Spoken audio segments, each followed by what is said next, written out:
In this video, I will show you exactly how easy it is to rotate any visual element using the intuitive tools in Adobe Express.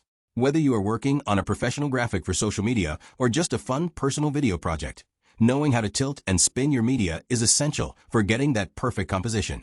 To get started, open your project and select the specific image or video you want to adjust by clicking on it directly. Once the element is highlighted, you will notice a small icon appearing just below the bounding box, which is known as the rotation handle.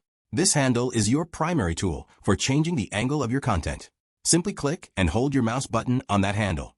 Then begin dragging your cursor in a circular motion to spin the object to your desired position.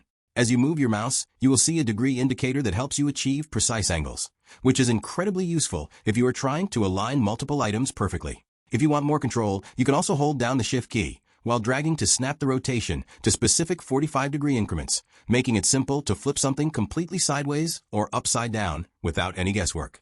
This technique works identically for both static photographs and dynamic video clips, allowing you to maintain a consistent style across your entire